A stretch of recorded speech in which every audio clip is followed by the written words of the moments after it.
자, 오늘 주신 본문의 말씀 가지고 내 힘으로 안 될 때 나를 밀어주시는 압도적인 은혜. 내 힘으로 안 될 때 나를 밀어주시는 압도적인 은혜라는 제목으로 하나님 말씀을 증거하도록 하겠습니다. 오늘 제가 예배 마치면 이제 전라도 광주로 집회를 가는데요. 우리 광주에서도 매주 오시는 우리 가정이 계시니까 오늘 아침에 오셨어요? 아니면 어제 저녁에 오셨어요? 집사님? 어제 올 때 얼마나 걸려요? 3시간 반. 그럼 광주에서 우리 울산까지 오실 때 3시간 반 걸리는 거예요. 그 돌아갈 때는 얼마나 걸려요? 똑같아요. 3시간 반. 우리 논산에서 매주 오시는 가정이 있죠. 4시간 걸린대요. 돌아갈 때 똑같이 4시간 걸리죠. 자, 제가요, 매년 집회 가는, 미국 워싱턴 DC에 우리 멜랜드 새소방교회 있잖아요. 제가 워싱턴 갈 때 인천에서 워싱턴까지, 14시간이 걸려요. 14시간. 그럼 올 때는 몇 시간 걸릴까요? 14시간 걸리시면 14시간 걸려야 될 것 같잖아요. 그런데 그렇지 않죠. 여러분, 제가 뉴욕이나 워싱턴으로 갈 때 직항 기준으로 14시간이 걸립니다. 그런데 돌아올 때는 16시간이 걸립니다. 아니, 갈 때는 14시간인데 올 때는 비행기가 차가 막히듯 비행기가 막혔나? 제가 런던을 갈 때 히드로 공항까지 직항으로 한 15시간 정도 걸리는 것 같아요. 근데 돌아올 때는 13시간이 걸려요. 뭔가 이상하죠? 똑같은 비행기길을 갔다 오가는데 워싱턴, 뉴욕 갈 때는 14시간이 걸리는데 돌아올 때는 16시간이 걸려요. 2시간 정도가 더 걸려요, 돌아올 때는. 자, 왜 그럴까요? 뭐 자전 때문에 그런다는 사람들이 있어요. 지구가 이렇게 돌고 있으니까 우리가 갈 때 지구는 이렇게 돌아서 그만큼. 근데 그건 말도 안 되는 얘기죠. 그죠? 오히려 거꾸로 해요. 그렇게 되면 오히려 더 걸려야 되는 거고, 오히려 그건 물리학 법칙에도 어긋난 거죠. 여러분 아시겠지만 제트 기류라는 강력한 바람 때문에 그렇습니다. 1920년대 일본의 기상학자에 의해서 처음 발견됐다고 알려지는 이 제트 기류는 우리 고도 10km 구간에 사시사철 항상 불고 있는 강력한 편서풍으로 서쪽에서 동쪽으로 강력한 바람이 불고 있어요. 그래서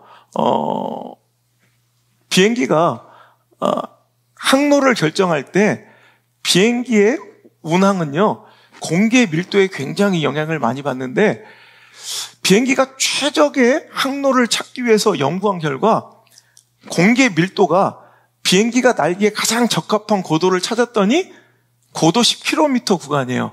그러니까 거기가 공기의 밀도가 비행기가 운항하기에 가장 좋은 구간인데 하필 그 10km 구간에 편서풍, 제트 기류라 불리는 강력한 바람이 늘상 불고 있어요.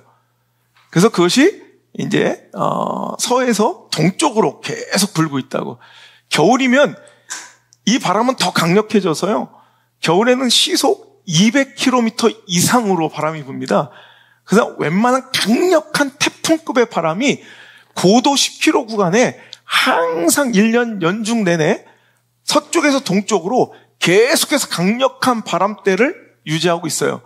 그러니까 우리가 한국 기준으로 이 태평양을 건너서 북미 쪽으로 갈 때는 이 강력한 서쪽에서 동쪽으로 밀어주는 바람의 영향 때문에 연료도 훨씬 덜 들고 수월하게, 여러분, 이 동쪽으로 떠밀려 가듯이 가서 2시간이나 더 빨리 도착을 할 수 있는 거고요.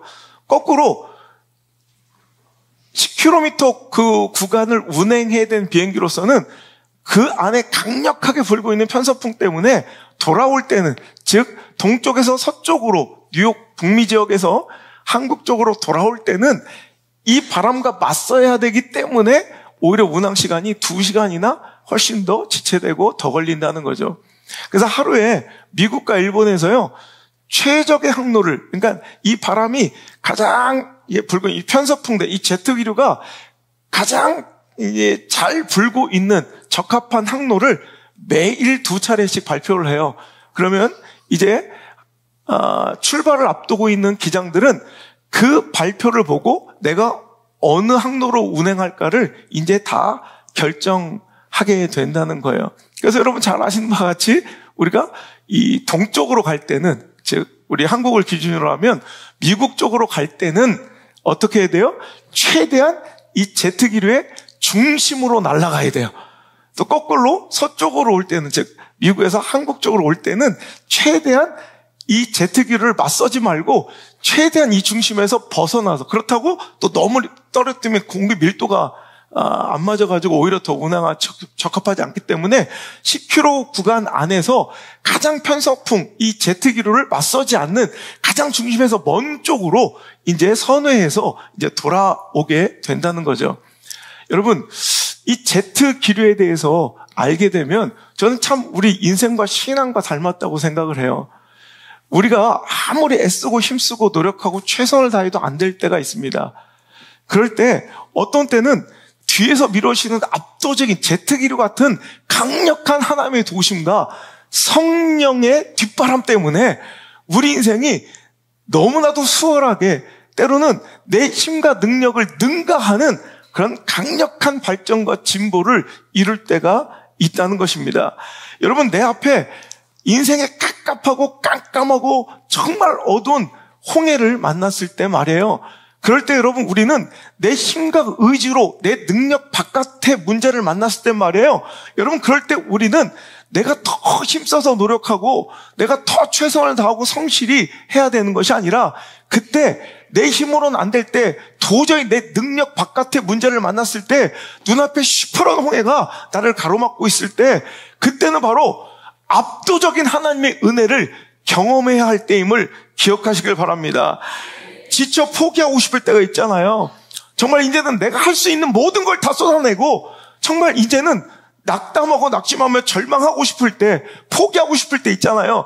이때가 바로 뒤에서 밀어주시는 압도적인 하나님의 은혜를 경험해야 할 때라는 것입니다. 오늘도 제트기류 같은 영적인 하나님의 놀라운 역사와 이런 성령의 바람을 경험한 여러분, 구약의 사건이 바로 이 홍해 앞에선 이스라엘 민족의 모습이었다는 거죠. 자, 오늘 본문을 읽었던 출애굽기 14장 21절의 말씀을 보면, 모세가 바다 위로 손을 내밀매 어떤 일이 벌어져요? 여호와께서 큰 동풍을 불게 하셔서, 밤새도록 동풍을 불게 하셔서 바닷물을 물리치셨대요. 그래서 오늘 그 물, 여러분, 내 힘으로는 건널 수 없는 그 엄청난 그 깊은 시퍼런 바다, 그 홍해를 하나님께서 동풍을 불게 하셔서 여러분, 모든 물을 마르게 하시고 물리치시고 마치 육지를 걷듯 이스라엘 백성, 하나님 백성들을 그 길을 건너게 하셨다는 거예요. 여러분, 오늘도 우리 인생에 꽉 막힌 홍해 같은 답답한 현실을 맞닥뜨린 사람이 있어요. 이건 어떻게 해도 내 힘으로는 안 돼. 정말 이거는 내 능력 바깥의 일이야. 도무지 어디서부터 어떻게 이 문제를 해결할지 모르겠어요. 여러분, 그럴 때 여러분, 비행기를 뒤에서 압도적인 힘으로 밀어 오늘도 그 운항을 수월하게 만드는 제트기류처럼 성령의 새바람이 우리에게 불어와야 될 것이고, 홍해를 갈라버렸던 동풍이 우리 인생에 불어와 하나님의 역사를 보게 되는 귀한 여러분 체험의 시간이 돼야 할 줄 믿습니다. 여러분, 내 힘으로 안 될 때는 더 열심이 아니라 최선의 최선을 더해서가 아니라 나의 최선보다 더 크신, 나의 열심을 능가하시는 하나님의 역사를 경험해야 할 때임을 믿으시길 바랍니다. 여러분, 세상 사람들이 말하는 것처럼 최선이 답은 아니에요. 여러분, 꼭 성실이 답은 아니라는 거예요. 그 최선을 뛰어넘는, 내 노력과 내 성실을 뛰어넘는 하나님의 역사를 여러분 봐야 한다는 것입니다. 여러분, 오병이어의 사건을 기억합니까? 요한복음 6장에 보면 하나님이 여러분 독생자 아들을 이 땅에 보내셨고 아무도 그를 하나님의 아들로서 메시아로서 맞아들이지 않을 때, 수용하지 않을 때, 여러분, 예수님은 스스로 그 능력을 증명해 보이시고 표적을 보이시기를 수많은 병자들이 그에게 나와 고침을 받았고요. 때마침 또 유월절 명절 때문에 수많은 사람이 예루살렘에 몰렸는데 거기다 예수님의 기적이 벌어지자 어마어마한 인파들이 예수님 계신 그 들판으로 여러분 몰려들었다는 거예요. 그럴 때 예수님께서는 빌립에게 일부러 이제 물어보십니다.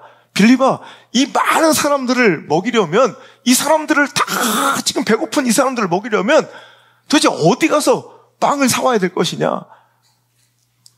그렇게 말씀하시면 예수님께서 친히 자기가 어떻게 행하실지 자기가 알기 때문에 미리 제자들에게 너의 최선을 한번 다해봐. 너의 수준과 한계의 그 밑바닥을 한번 봐봐. 근데 빌립은 막 계산이 복잡해집니다. 아마 이 많은 사람들에게 그냥 충분히 먹이지 못해도 조금씩 요기만 할 정도로 조금만 떼어 먹여도 제 대충 계산으로는 200데나리온이 떡을 갖고 와도 모자랄 것 같습니다. 그리고 그 떡을 감당할 만한 근처에 마켓도 없죠. 식당도 없는 거.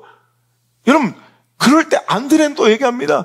우리가 가진 것은 고작 이 2마리의 허접한 물고기와 보리떡 5개 뿐입니다. 이거 가지고 우리가 무엇을 하겠습니까? 자, 보세요.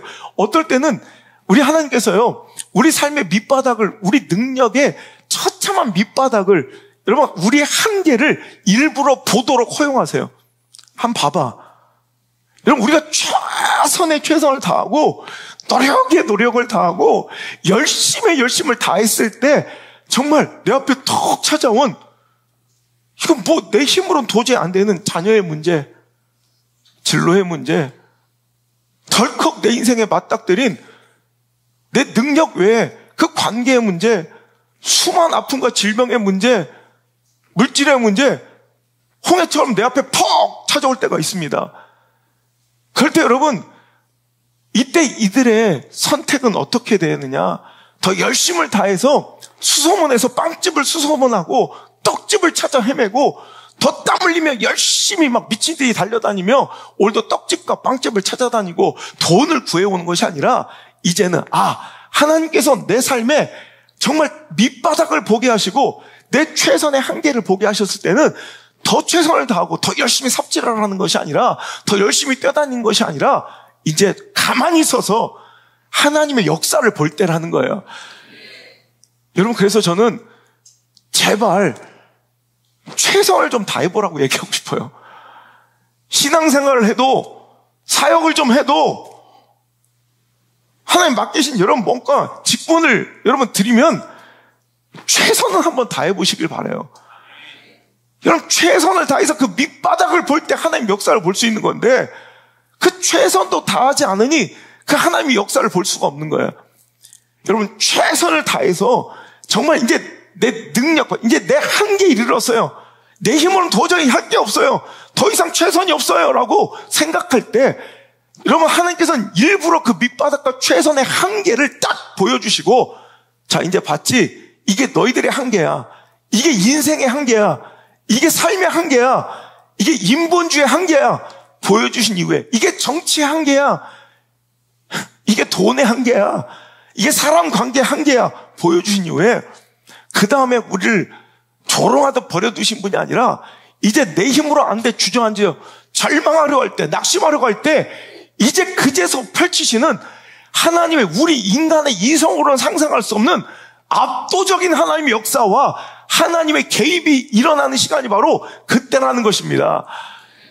여러분, 오병이어의 그 들판에서 내 손에 아무것도 가진 것이 없을 때 정말 너무나도 내 현실적인 삶의 문제에 비해서 너무나도 초라한 내 삶의 형편을 바라볼 때 여러분, 내가 능히 건널 수 없는 문제 홍해를 맞닥뜨렸을 때 그때는 여러분 두려워 떨며 인간적 노력으로 여러분 생명의 근원 되시는 하나님을 의지하지 아니하고 오늘도 내가 스스로 구덩이 파며 더 열심히 발바닥에 땀 흘리듯 여러분 삽질을 하라는 때가 아니라 이때는 이제는 우리 수준과 능력과 한계를 뛰어넘는 압도적인 하나님의 역사가 시작될 때라는 것 꼭 기억하시고 이제 그 하나님의 역사와 여러분 뒷바람, 그 성령의 새바람과 내 삶의 홍해를 갈라버리고도 남을 만한 하나님의 보내신 그 동풍을 기대하시는 여러분 놀라운 역사의 순간을 체험하기를 여러분 기대하시는 믿음이 우리의 믿음 될 수 있기를 주 여러분 축복합니다. 여러분 우리 몇 년 전에 우리 치앙마이 선교 갔을 때 기억나세요? 인간적 노력을 해도 막히고 안 되고 꼬이고 실망스러운 그 밑바닥까지 갔을 때 이제 그 위험한 이 라오스의 군사 경계 지역까지 가서 우리 힘으로는 아무것도 할 수 없을 때 그때 갑자기 하나님 역사하시고 그때 인간의 방법을 다 포기하고 정말 모든 것이 다 희망이 소망이 사라졌을 때 그때 일하셨던 성령의 여러분 역사를 우리가 기억하고 있습니다. 여러분 우리가 그때 선교사를 의지하고 인간적인 도움과 가이드를 의지하고 따라다닐 때는 도무지 맛볼 수 없었던 오히려 그것들을 다 포기해버리고 그 인간적인 장사치 같은 비즈니스 같은 그런 허접한 인본주의에 우리가 전혀 놀아나지 않고 그 모든 걸 다 포기하고 그 산속에 그 정글에 덩그러니 떨어졌을 때 그때부터 일하시는 하나님의 놀라운 영적 제트기류 성령의 새바람 여러분 기억나십니까? 그냥 그 바람이 우리를 그 산족 여러분 우리를 간절히 기다리는 그 산족으로 아무런 컨택도 없었고 서로 간에 약속도 없었고 뭐 아무런 보장도 없는데 그 산골로 우리를 인도했고요. 갔더니 서로 약속도 없었지만 성령이 똑같은 마음을 주셔서 여러분 그 교회가 우리를 기다리고 있었고 거기서 여러분 수많은 병자들이 나음을 입고 여러분 걷지 못한 자가 지팡이를 집어던지고 기뻐 춤을 추며 입신하고 성령의 기름 부음이 있었던 놀라운 성령 충만한 그때를 기억하십니까? 여러분 오히려 낙심하고 절망할 때 여러분 그때 내 힘으로는 안 될 때 일어나는 놀라운 하나님의 역사가 여러분 우리 한번 기억해 볼까요? 한번 띄워줘 보세요 영상. 주님의 길을 가리라 하늘의 부르심 따라서 주님의 얼굴을 구할 때 거룩한 성령 임하시네 나 주님의 길을 가리라 하나님 부르심 따라서 주님의 얼굴을 구할 때 거룩한 성령 임하시네 물과 피를 쏟으시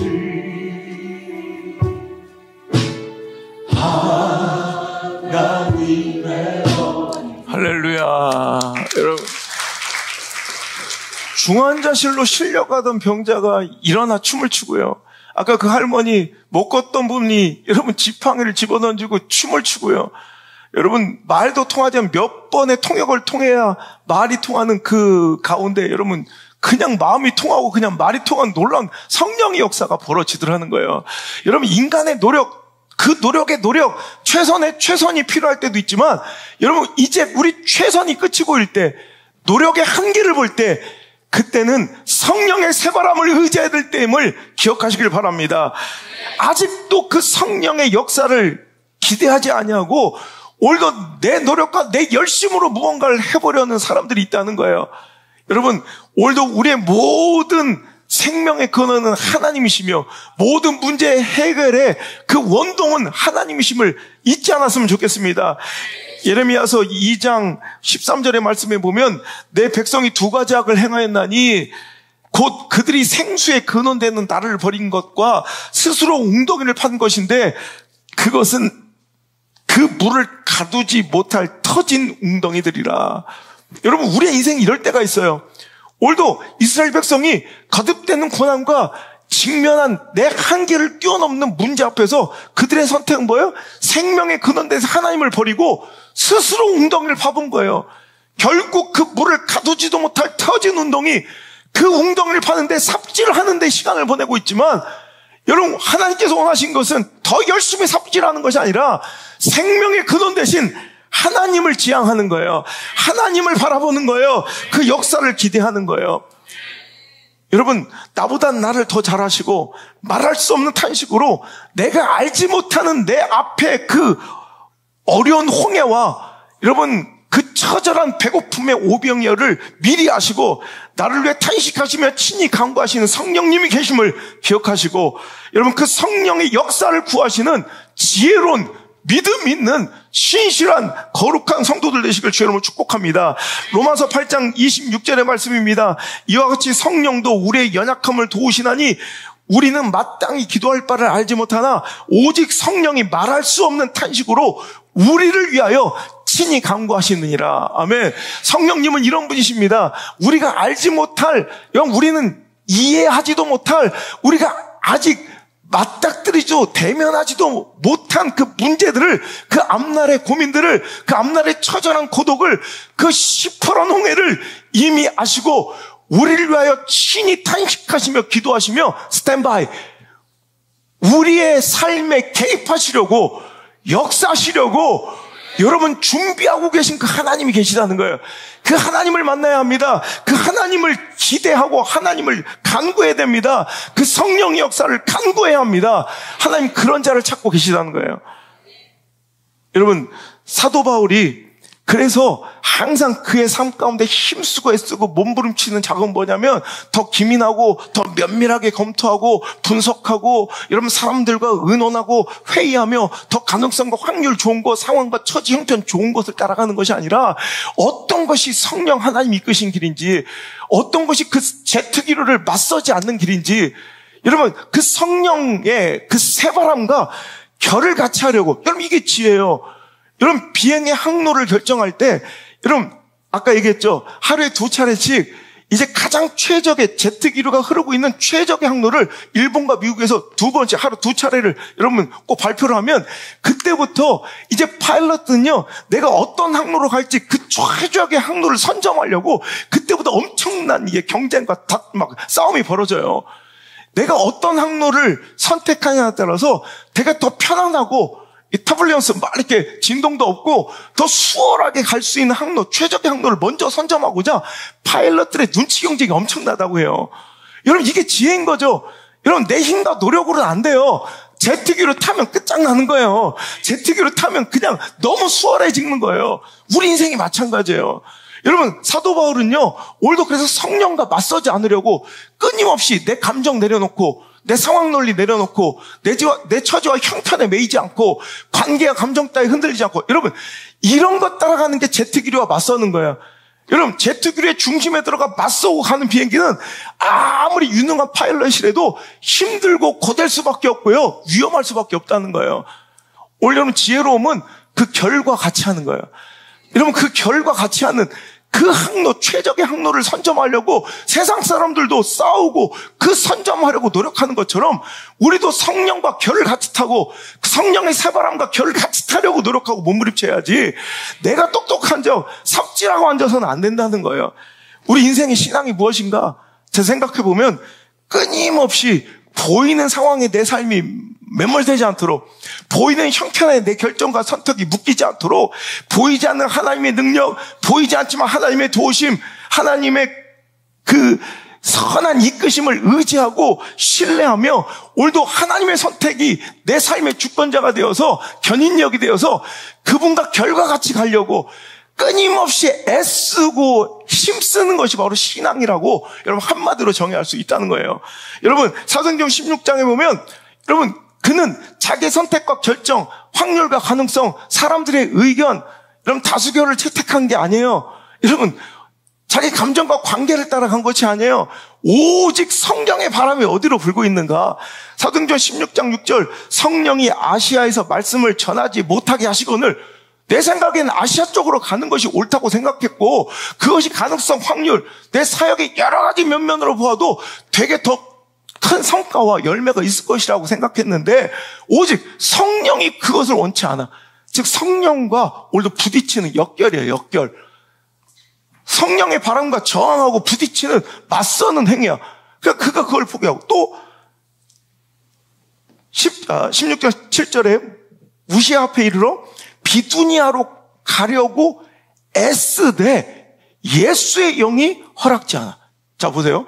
오늘도 다른 건 처지, 상황, 형편, 내 감정, 관계, 다수결, 의견, 상담, 여러 가지 지표를 볼 때 내가 볼 땐 아시아로 가야 되고 비두니아로 가려고 애쓰고 있는데 다만 딱 한 가지 이유. 그것이 성령에 맞서는 일이야. 성령이 허락지 않고 예수의 영이 허락지 않아요. 그러자 그는 그의 모든 인생의 방향을 완전히 선회해서 이제 그 성령의 바람과 결을 같이 하려고 합니다. 10절 바울이 그 환상을 보았을 때 우리가 곧 마게도니아로 떠나기를 힘쓰니 이는 하나님이 저 사람들에게 복음을 전하라고 우리를 부르신 줄로 인정함이라. 여러분 보세요. 내가 내 결정권을 가지고 내 상황 논리를 가지고 내 처지와 형편을 기준으로 나는 아시아로 가려고 비두니아로 가려고 애썼지만 딱 하나 뭐와 맞서는 거예요? 성령과 맞서는 거예요.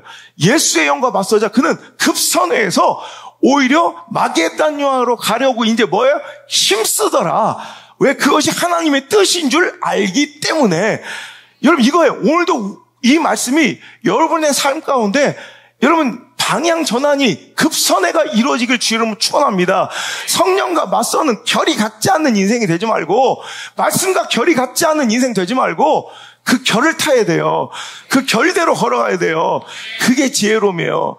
똑똑한 척하지 말고 인본주의 계산질 말고 오늘도 여러분 하나님의 역사와 순항할 수 있는 여러분 그 뒷바람을 맞고 갈 수 있는 그 동풍과 결을 같이 하는 성령의 새바람과 여러분 결을 같이 하는 여러분 인생 되기를 그 선택과 결정 되기를 주의 이름으로 축복합니다.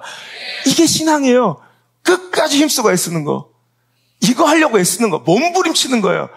다 되었다고 만족하는 거 아니에요. 이루었다 만족하는 게 아니라 오늘도 지난 거 다 잊어버리고 오늘도 계속해서 내가 말씀과 맞서지 않는지 여러분 성령의 새바람과 오늘도 결이 같이 하고 있는지를 계속 점검하며 오늘도 우리는 그분의 뜻을 인정하고 오늘도 그 결을 같이 하려고 힘쓰는 거, 몸부림치는 거, 이게 바로 신앙이란 거예요.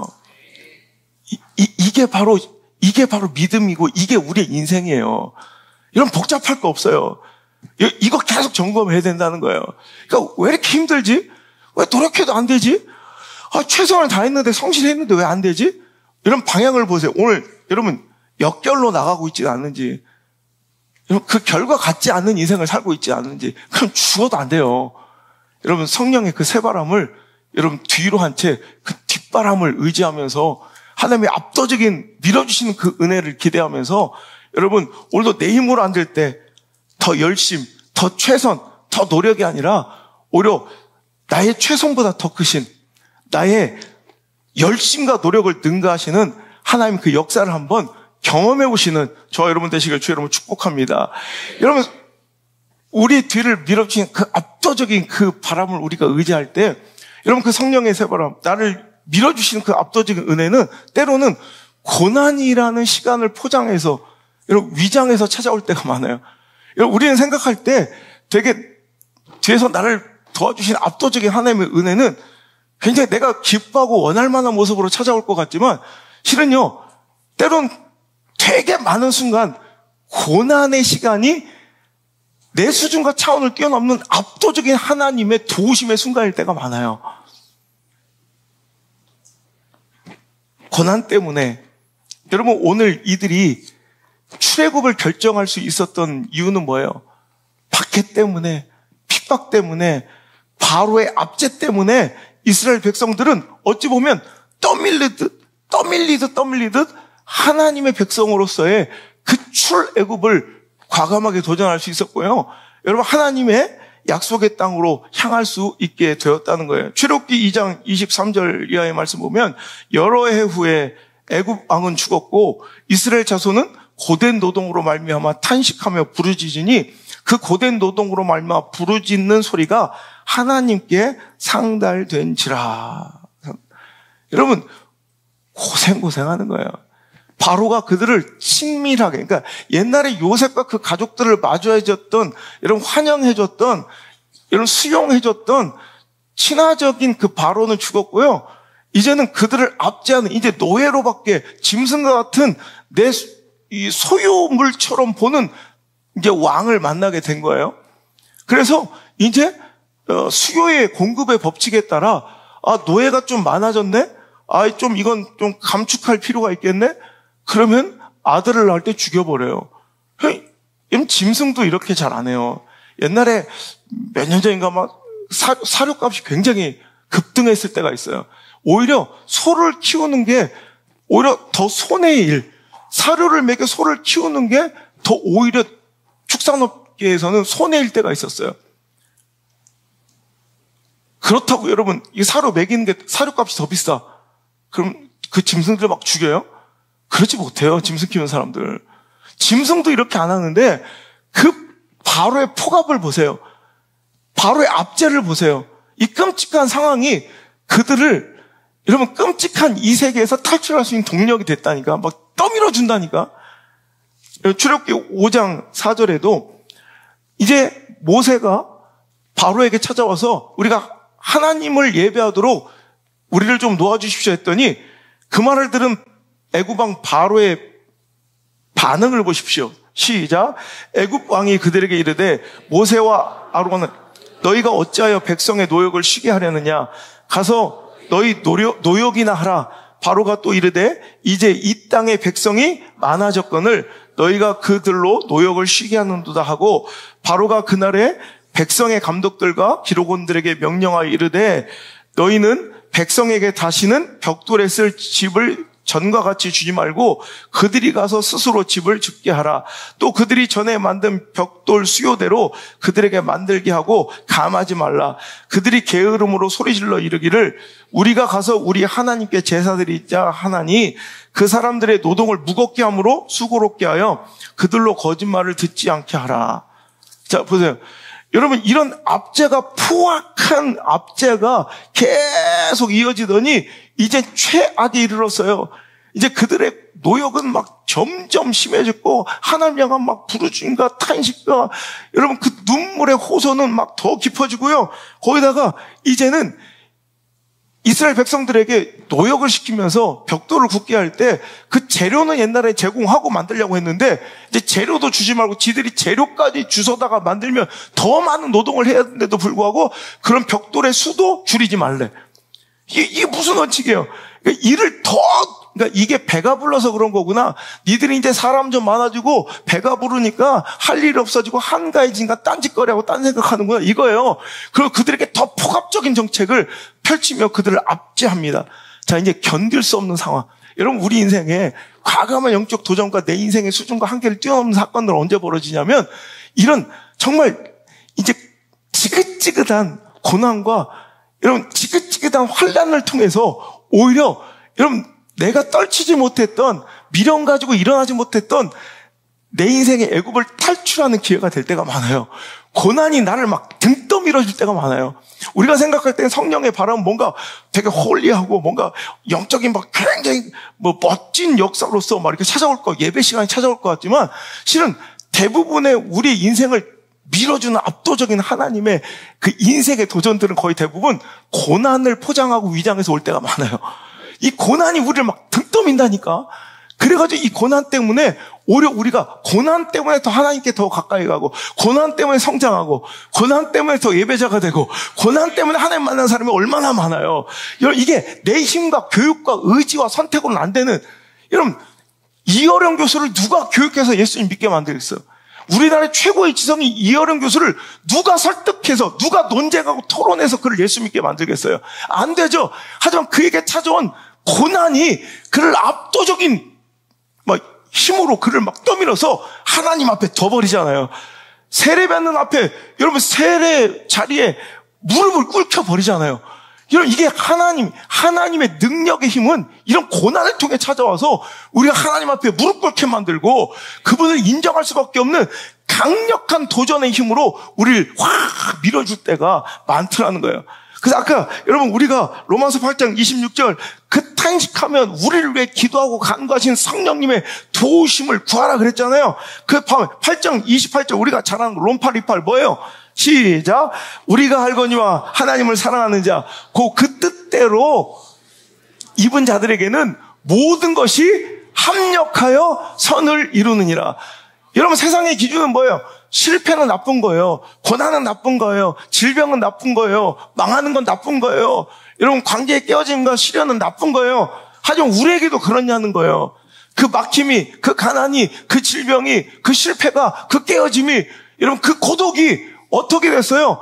합력하여 오히려 우리가 갈 수 없는 길로, 우리가 갈 수 없는 성장의 길로 한계를 뛰어넘는 동력이 되어 우리를 떠밀 때가 얼마나 많냐는 거예요. 여러분, 가만히 있었으면 제가 여기 있겠어요? 가만히 있었으면 제가 여기 있겠어요? 오히려 고난이 나를 막 그냥 강력한 힘으로 내가 주체하고 내가 조정할 수 없는 강력한 힘이 되어 나를 떠밀어 여기에 세운 거예요. 그 질병이, 그 깨어짐이, 그 실패가 그때는 너무 서럽고 힘들었지만 압도적인 힘이 돼요. 나를 막 그냥 떠밀어요. 그냥 떠밀어서 오늘도 내가 있어야 될 곳으로 스스로 올 수 없는 자리로 옮겨 놓다는 거예요. 이게 합력하여 선을 이루는 거예요. 여러분, 여기서 하나님을 사랑하는 자, 곧 그 뜻대로 부르심을 입은 자들에게는 이런 역사가 반드시 삶 속에 벌어져요. 모든 것이 합력하여. 여러분, 합력하다. 여기서 합력하여의 여러분 헬라어는 수네르게오예요. 수네르게오. 여러분, 수네르게오. 이 헬라어 합력하다. 여러분, 이 수네르게오에서 파생된 이런 단어가 바로 시너지예요. 시너지. 우리가 알고 있는 이 시너지가 이 합력하여라는 수네르게오에서 여러분 어원을 두고 있다고요. 여러분 보세요. 시너지가 뭐예요? 얘가 이렇게 만나면 이가 돼야 되는데 얘가 이렇게 만났더니 갑자기 의도치 않게 생각지도 못해 폭발적인 에너지를 이 하나하나가 할 수 없는 일을 갑자기 그 수준과 한계를 뛰어넘는 결과물이 아웃풋으로 나와. 이게 시너지예요. 여러분 그거예요. 소네르게오. 오늘도 우리가 생각할 땐 내 눈으로 볼 때는 좋아 보이지 않고 인간의 관점으로 해석할 때는 실패, 고난, 환난, 절망, 낙심, 포기의 시간처럼 보이는 그 모든 순간조차도 수네르게오. 하나님의 뜻대로 부르심을 입은 자들이 그것들을 만나면 뭐가 된다는 거예요? 시너지가 되어서 오히려 내 수준을 능가하는 내 차원을 뛰어넘는 여러분 그 이상의 인생을 살아내고 전진할 수 있는 능력과 동력과 엔진과 힘이 되어 준다는 말입니다. 이제 하나님은 우리 수준이 아닌 그분의 생각과 그분의 길로 우리를 이끌고 계십니다. 여러분 하나님의 일하심은요 오늘도 우리 수준과 우리 차원이 아니에요. 우리의 생각과 우리의 뻔한 길이 아니라 우리를 능가하는 그분의 생각과 그분의 길로 우리를 이끌어 가시기를 원하십니다. 그렇지 않아요 여러분? 우리 수준의 하나님이라면 뭐하러 믿어요? 그런데 여러분 우리는 자꾸 교회 다니면서 신앙생활 하면서 이런 실수를 하는 거야. 하나님을 내 수준으로 전락시킨 후에 믿으려고 해.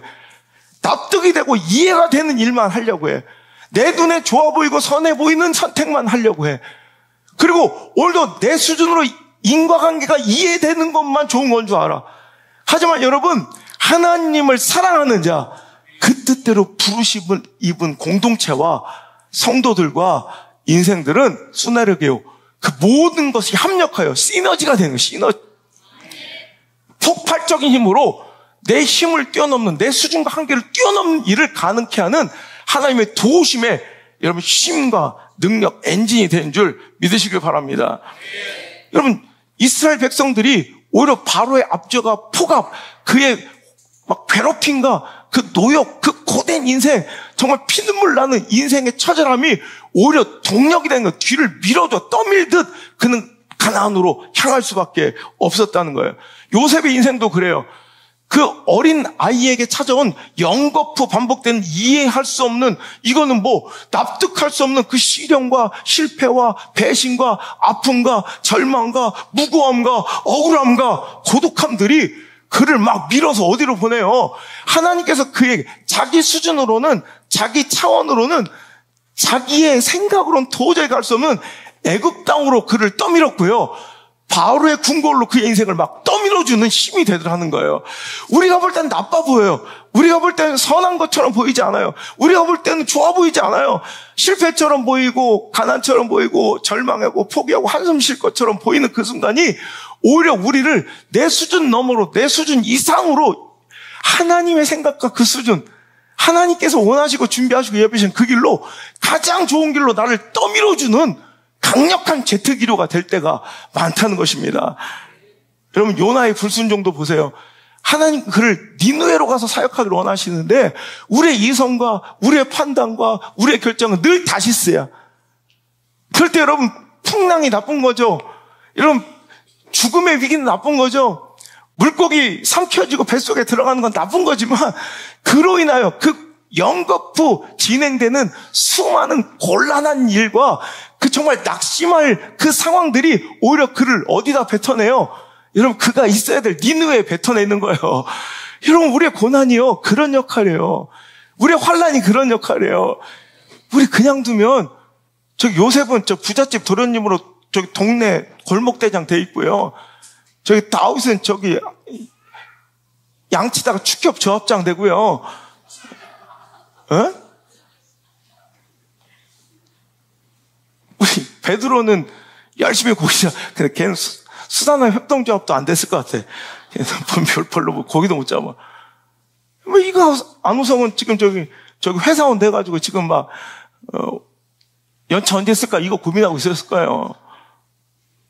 여러분, 이거 아니라는 거야. 하나님께 원하시는 하나님 수준과 차원은 너무 찬란해서, 너무 수준 높아서, 너무 격이 다르고 차원이 달라서, 우리 허접한 아이디어로는, 인본주의 계산질로는 이거 답도 안 나오고 상상도 못 해.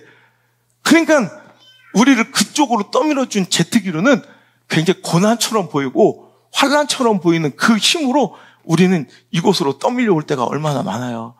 여러분, 우리 형제교회, 우리 가족 같은 우리 멜랜드의 새소망교회 안인권 목사님은 여러분 30대 장로가 돼요. 1등 장로예요. 항상 뭐 교회에서 뭐 어떤 일 추진하면 가장 먼저 순종하고 가장 많이 헌신하는 1등 장로.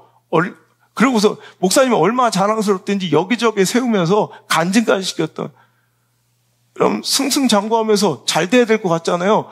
근데 믿는 사람, 지인, 여러분 그것도 장로의 사기를 통해서 사업이 쫄딱 망해요.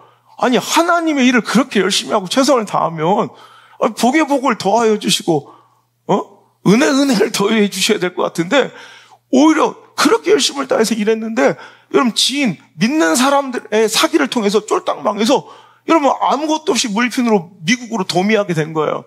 여러분, 거기서 여러분 찬란한 지금 새소망교회라는 그 순결하고 아름다운 교회 공동체가 세워진 거고요. 여러분, 목회자 신앙의 명문 가정이 여러분 그때부터 세워진 거예요. 여러분, 우리가 볼 때는 실패처럼 보이고, 여러분 우리가 볼 때는 고난처럼 보여도, 여러분 그것이 우리가 스스로 갈 수 없는 길로, 요셉이 스스로 갈 수 없는 애굽으로, 여러분 이스라엘 백성들이 스스로 갈 수 없는 가나안으로, 아우성 목사가 스스로 갈 수 없는 남창으로 하나님께서 밀어주시는 엄청난 강력한 압도적인 힘이 된다는 거예요. 제트기류는 딴 데 없어요. 뭐 되게 홀리한 모습으로 다 나타오는 게 아니라 우리 삶의 주변에 고난처럼 보이는 곳에, 여러분 그곳에 하나님 역사에 여러분 놀라운 여러분 시간이 있다는 거, 여러분 그것을 기대하시며 체험할 수 있는 그런 멋진 인생 됐으면 좋겠어요. 얼마 전에 제가 재밌는 기사를 봤는데, 바둑 프로기사 중에 여자 프로기사 박소율이라는 프로 4단이 있어요. 지금 현재 상금 랭킹 16위예요. 2024년도 기준 박소율 프로 4단 바둑기사가, 여러분 어떻게 하다 바둑기사가 됐냐면, 방과후 수업을 하는데 자기는 방과후 수업을 신청하다가 기타반을 신청했는데 체크를 잘못해서 바둑반에 간 거예요. 자기는 기타반 한다고 체크했는데 그 체크가 잘못해서 바둑반에 간 거예요. 막 펑펑 울고 힘들어서, 자기는 바둑 관심 알지도 못한, 기타 치려고 그랬는데 갑자기 기타 메고 갔더니 바둑이야. 진짜래요. 너무 황당했대요. 근데 어쩔 수 없어. 인기도 없잖아, 바둑반은. 가서 들어올 땐 네 마음대로 들어와서 나갈 땐 뭐. 그래서 할 수 없이 앉아가지고 울면서 둔 거예요. 그래서 지금 프로기사가 된 거예요. 여러분, 얼마나 멋져요. 실은 내 실수가, 실패가, 여러분, 그렇게 수네르게오, 시너지 되기를 원해요. 그렇게 하나님께 구하셔야 돼요. 여러분, 오늘 그런데 마지막으로 우리가 꼭 점검해야 될 말씀이 이거예요. 자, 다시 한번 말씀을 정리할게요. 내 힘으로 안 될 때는 성령의 역사와 그 바람을 의지해라. 근데 성령의 그 바람은, 동풍은, 성령의 새바람은 고난으로 위장해서 찾아올 때가 많다. 그래서 내 힘과 의지로는 도저히 갈 수 없는 곳으로 떠밀어주는 강력한 제트기류가 고난일 때가 있다. 자, 그런데, 자, 여기서 진짜 중요한 마지막 결론인데, 나를 등 떠미는 고난의 바람도 중요하지만, 여러분, 고난에 떠밀려 사는 인생만 되어서는 안 되고, 내 삶을 이끄는 힘은 하나님의 비전, 하나님의 약속, 하나님의 말씀이어야 된다는 거야. 자, 이해가 되세요? 자, 고난의, 여러분, 그 바람을 통해서 요셉이 애굽으로 갈 수도 있지만, 실은 요셉은 고난 때문에만 막 떠밀리듯 살아온 인생이 아니라 그를 끌고 가는 것은 하나님이 17살 때 주었던 너의 모든 가족들 위에 네가 우두머리가 되고 존귀한 자가 될 거라는 하나님의 비전이었고 하나님의 꿈이었다는 거예요. 그러니까 여러분, 정말로 건강하고 아름다운 인생은 고난이 뒤를 밀어주고 말씀이 내 인생을 끌어줘야 돼요. 하나님 약속이 끌고 환란이 나를 밀어주는 거예요. 그래야지 안전한 거예요. 아니면 여러분, 고난 피해서 맨날 도망치는 비겁한 인생이면서 하나님의 능력을 하나님이 원하지도 않는 자리에서 맨날 상황 피해 도망쳐 다니며 인생을 낭비할 때가 있어요. 여러분, 진짜 역전되고 회복한 인생들은, 자, 아우스 목사도 그렇잖아요. 오늘 하나님이 고난을 통해 날 밀지만 실은 고난에 떠밀려서만 사는 게 아니라 분명한 것, 하나님 말씀을 붙들고 사는 거예요. 하나님 약속이 내 방향타가 돼야 돼요. 나침판이 됐기 때문에 여기 있는 거지. 여러분, 되게 내가 이 말씀 준비하면서 되게 좀 또 고민스러웠어요. 걱정되는 게, 저거 또 그럼 고난 만났을 때 감정대로 막 살겠구나. 그 비겁하게 도망쳐 다니는 걸 하나님 뜻이라고 착각할 수도 있겠구나. 여러분, 그래서 이 말씀이 마지막에 또 여러분 꼭 기도하다가 준비한 거예요. 여러분, 하나님은 고난을 통해 우리를 등 떠밀어 주시지만 이스라엘 백성들은 분명 고난 때문에 애굽을 나온 건 맞아요. 하지만 애굽 나온 것으로 끝난 게 아니라 그들을 이끌고 있는 견인력은 뭐가 돼야 돼요? 가나안에 대한 하나님의 약속이 돼야 돼요. 자, 그는 고난 때문에 나왔지만, 탄식 때문에 나왔지만, 출애굽기 3장 7절, 8절, 시작. 여호와께서 이르시되 내가 애굽에 있는 내 백성의 고통을 분명히 보고 그들의 감독자로 말미암아 부르짖음을 듣고 그 근심을 알았다. 자, 이 고난이 뭐가 된 거예요? 뒷바람이 된 거예요. 나를 밀어준 건 사실이지만, 하지만 그들은 분명하게 뭘 가지고 살아야 돼? 하나님 약속을 붙들고 살아야 돼. 8절 시작. 내가 내려가서 그들을 애굽인의 손에서 건져내고 그들을 그 땅에서 인도하여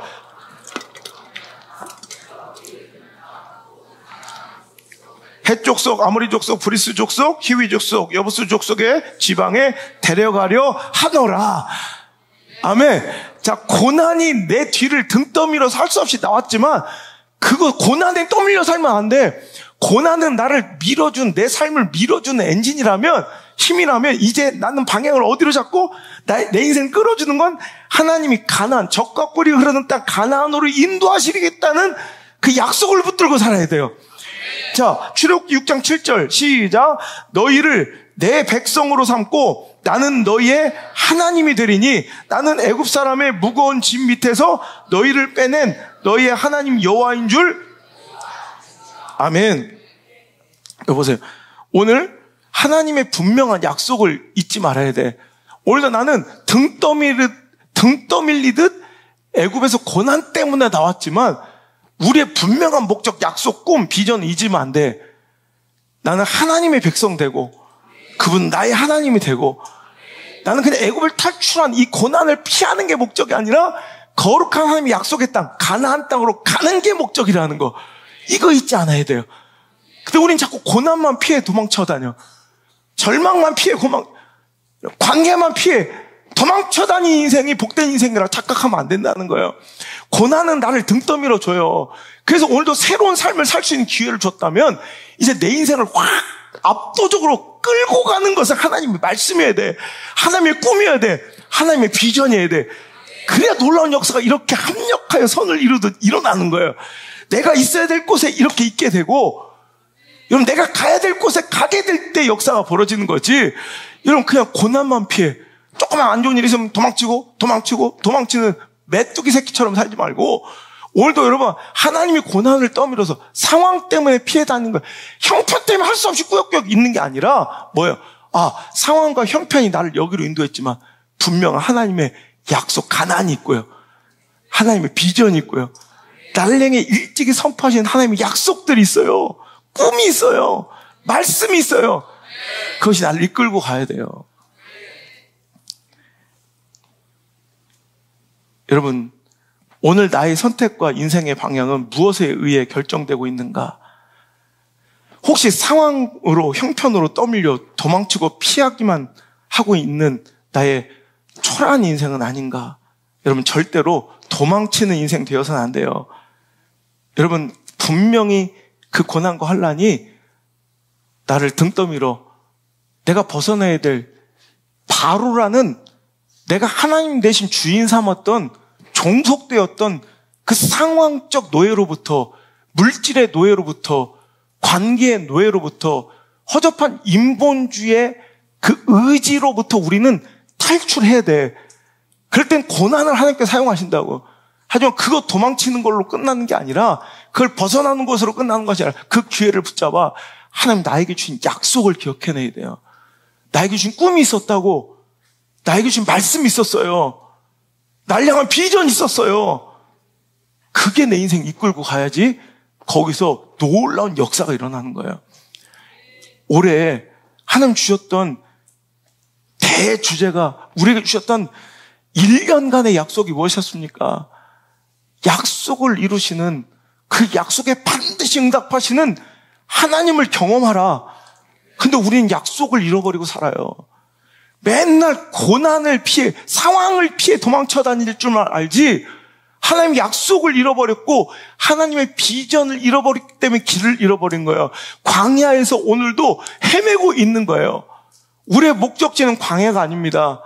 가나안으로 가야죠. 우리의 목적은 그저 탈출하는 게 아닙니다. 하나님을 내 주인으로 섬기고 그의 백성 돼야죠. 여러분, 그것이 하나님께서 우리에게 주신 목적이고 약속이었을진데 우리가 그것을 잃어버리고 있지는 않은지. 제가 말씀을 준비하면서 제 인생 되돌아봤습니다. 맞더라고요. 고난이 나를 등 떠밀었어요. 고난이 나를 계속 밀어주고 있더라고. 근데 분명한 것은 그 밀어주는 힘으로만 하다 보니까 여기 온 게 아니라 내 삶을 이끌어주는 더 강력한 힘, 하나님의 비전, 하나님 말씀을 절대 잃어버리지 않고 나침판처럼 가슴에 품고 새겼더라는 거예요. 중학교 2학년 때 받았던 하나님의 약속, 신명기 28장 1절, 내가 내 하나님 여호와의 말씀을 삼가 듣고 내가 오늘 내게 명령하는 그의 모든 명령을 지켜 행하면 내 하나님 여호와께서 너를 세계 모든 민족 위에 뛰어나게 하실 것이라. 중학교 2학년 때 받았던 이 말씀이 나를 이끌고 있더라고요. 이거 돼야 돼요. 상황에만 떠밀려 살지 마세요. 처지와 형편대로 떠밀린다고 이러면 좋은 거 아니에요.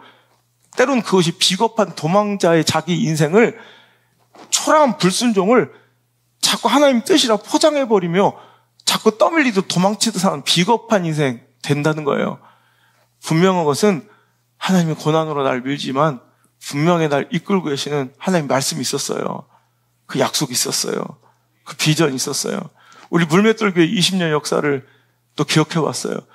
여러분, 고난이 분명히, 여러분, 우리를 기도의 자리로, 사명의 자리로, 여러분, 자꾸 떠민 것도 사실이지만, 분명히 하나님이 우리에게 주셨던 시편 37편 1절의 말씀, 이게 개척했을 때, 제가 눈물로 막 진짜 피눈물을 토해내며 금식하며 하나님께 받았던 말씀이에요. 악을 행하는 자들 때문에 불평하지 말며, 불의를 행하는 자들을 시기하지 말지니라. 그들은 풀과 같이 속히 배임을 당할 것이며, 푸른 채소와 같이 쇠잔할 것이미로다. 여호와를 의뢰하고 선을 행하라. 땅에 머무는 동안 그의 성실을 먹을거리로 삼을지어다. 또 여호와를 기뻐하라. 그가 내 마음의 소원을 내게 이루어 주시리로다. 내 길을 여호와께 맡기라. 그를 의지하면 그가 이루시고 내 의를 빛과 같이 나타내시며 내 공의를 정오의 빛과 같이 하시리로다. 여호와 앞에 잠잠하고 참고 기다리라. 자기 길이 형통하며 악한 죄를 이루는 자 때문에 불평하지 말지어다. 분을 그치고 노를 버리며 불평하지 말라. 오히려 악을 만들 뿐이라. 진실로 악을 행하는 자들은 끊어질 것이나 여호와를 소망하는 자들은 땅을 차지하리로다. 잠시 후에는 악인은 없어지리니 내가 그것을 자세히 살필지라도 없으리로다. 그러나 온유한 자들은 땅을 차지하며 풍성한 화평으로 즐거워하리로다. 분명한 것은 고난이 나를 밀어줬던 것도 사실이지만, 우리 교회를 밀어준 것도 사실이지만, 그때마다 하나님 주셨던 이 약속을 잃어버리지 않았다는 거예요. 말씀이 우리를 끌고 있더라는 거예요. 보세요. 여러분 오늘 점검하셔야 돼요. 나는 고난 때문에 여러분 떠밀려 가고 있습니까? 고난은 내 인생을, 여러분 요셉을 애굽으로, 다윗을 왕좌로, 그리고 출애굽 백성들을 여러분 애굽에서 탈출시키며 광야로 밀어준 것도 사실이지만, 여러분 거기서 분명한 것은 하나님의 꿈을 붙잡은 요셉이, 하나님의 약속을 기억한 다윗이, 하나님의 명령과 하나님의 목적을 뚜렷하게 기억한 하나님의 백성들이 가나안을 차지하고 하나님의 그 꿈과 비전을 이뤄냈던 것, 여러분 인정하시고 기억하시며, 오늘 여러분 내 힘으로 안 될 때 성령의 역사를 의지합시다. 내 힘과 능력으로는 도저히 안 될 때는 더 열심히 삽질하는 것이 아니라 하나님의 도우심을 기대하며 우리도 하나님을 의지하시는 귀한 시간 되어야 될지며, 그 고난과 환난이 합력하여 선을 이루며 오히려 나를 정말 내 수준과 차원을 뛰어넘는 하나님의 역사로 편입시킬 수 있다는 거 기억하시고 고난의 뒷바람을 잘 활용하시길 바랍니다. 그리고 거기서 멈출 것이 아니라 하나님이 나를 이끄시는 힘은, 여러분 나를 떠미는 힘은 고난일지라도 나를 이끄는 힘은 하나님 말씀이고 비전이고 사명이고, 나를 꾸밀 때 하나님께서 우리에게 이루시는 놀라운 그 일들은 다 합력하여 선한 결과로 폭발적인 시너지 역할로 우리 삶에 경험되게 될 줄, 열매 맺히게 될 줄 믿습니다. 사랑하는 내가 풍성하신 주 하나님 은혜를 감사합니다.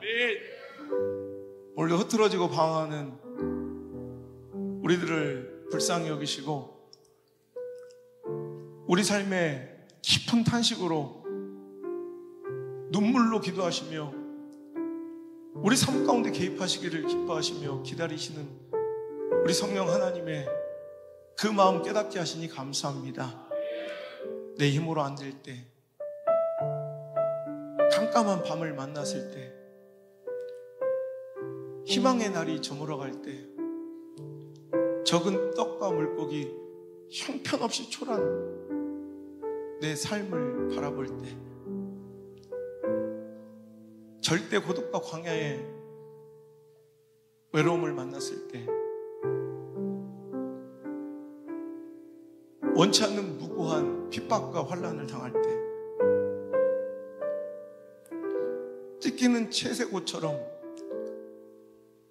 인간적 배신감으로 치를 떨고 이를 갈 때, 그때는 절망과 낙심과 포기의 순간이 아니라 나를 위해 일하신 성령 하나님의 역사의 개입을 기대할 때임을 알았습니다. 합력하여 선을 이루시는 고난이 내 인생을 떠미는 위대한 영적 제트기류를 경험할 때임을 알았습니다.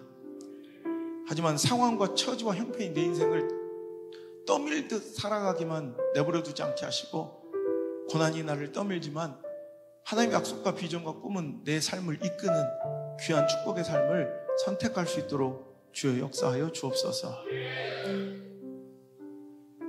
그 절망의 순간에 더 열심과 최선 삽질하는 것이 능사가 아니요, 내 최선보다 더 크신, 내 노력보다 더 크신, 내 열심보다 더 크신 하나님의 개입을 기대할 수 있는 지혜로움이 우리에게 소개될 수 있도록 인도하여 주시고, 진실로 그 역사와 개입을 기대하며 내 자아와 인간적 감정과 생각을 내려놓고 주님 의지하는 자들에게 오셔서 마음껏 일하여 주옵소서. 이제는 주 예수 그리스도의 크신 은혜와 내 아버지 하나님의 놀라우신 사랑과 압도적인 은혜로 내 삶에 개입하셔서 우리의 삶을 이끄시는 성령님의 지도하심이 오늘 이 자리에 나와 내 힘으로 안 될 때 압도적인 하나님의 은혜를 기대하며 오늘도 살아갈 것을 결단한 사랑하는 모든 성도들 머리 위에, 우리 미디어 성전 모든 가족들 머리 위에 이제부터 떠나가지 마시고 1초도 떠나지 마시고 영원토록 함께 계시기를 간절히 축원하옵나이다. 아멘.